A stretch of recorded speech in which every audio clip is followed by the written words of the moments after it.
"Show some gratitude," he snapped, his voice carrying across the all-hands meeting like a whip. The room went quiet.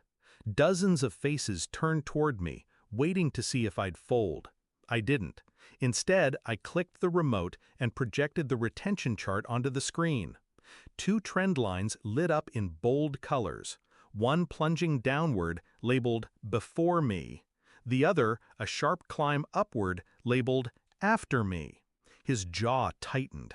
The CEO pressed his palms together, staring at the screen. Then, slowly, he dropped his face into his hands. I first met him on my second week at the company. He was the head of growth. Slick hair, expensive watch, the kind of smile that convinced you he'd been right about everything his entire life. He shook my hand too tightly, looked me up and down like he was measuring whether I'd be useful. "Stay out of the way," he said with a smirk. "Growth is my kingdom." I laughed then, naive enough to think it was a joke.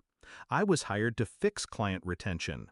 He had failed at it for years, but no one dared question him. Numbers don't lie, but he had a gift for burying them under jargon and bluster. I didn't come here to dethrone anyone, I came to work. At first, I tried to collaborate. I'd share insights, build models, suggest strategies. He'd nod, then walk into meetings and present them as his own. My name disappeared from decks. My work, rewritten in his language, became his brilliance. I noticed the shift in the whispers. Executives praising him for the sudden improvements. Colleagues congratulating him in hallways. Meanwhile, I was left with the late nights, the hard problems, the invisible labor. But I didn't protest. Not yet. Because I wanted to be sure. The evidence revealed itself slowly. A misplaced Slack message, him bragging to a colleague about cleaning up my mess before anyone notices. A forwarded email, stripped of my name but still containing my phrasing word for word. The final proof came in the form of a board memo he wasn't careful enough to hide. He'd written a glowing report about his strategy, his client management overhaul, his retention miracle. My charts, my conclusions, his signature. That's when the cold clarity set in.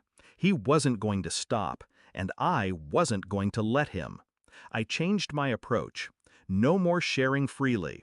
I documented everything. Timestamps, drafts, emails, version histories.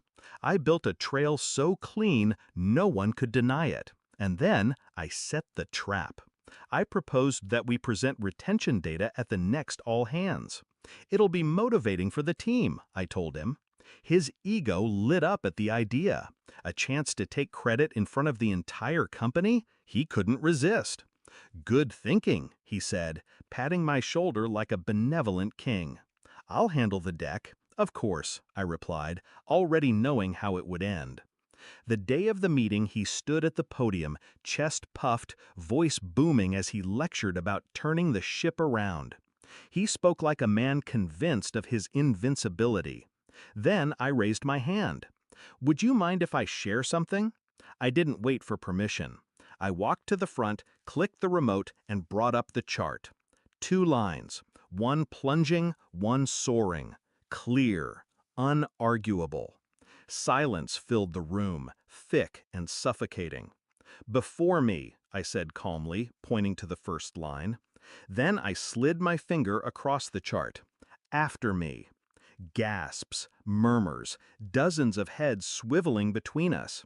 He tried to laugh it off, tried to speak, but the words caught in his throat. And that was when I revealed the kicker. Time-stamped data exports, emails with my drafts, version histories tied to my account. I had woven them into the slides, invisible until I pressed the final key. Receipts laid bare. The CEO leaned forward, staring at the evidence. His face grew pale. His hand went to his temple, then to his mouth, then finally covered his entire face as the truth sank in. My manager's bravado cracked. His lips trembled. His eyes darted around the room, searching for someone, anyone to save him. But no one moved. They just watched, the way you watch a ship sink from shore. He demanded gratitude. He got silence. The fallout was immediate. HR called me in. Legal reviewed everything. My trail was airtight. Within days, the narrative flipped. His name was stripped from reports. His title revoked. His office emptied. I was promoted. Not because I begged, not because I fought, but because the numbers made the case for me. Numbers and patience. When I think about that moment, the chart projected his face unraveling. I don't feel guilt. I feel justice. He thought volume was power. He thought ownership was just whoever spoke the loudest in the room. But in the end, it wasn't my voice that defeated him. It was the evidence. And when the CEO buried his face in his hands, I realized the truth. Gratitude isn't demanded, it's earned. And I had earned every single line of that chart.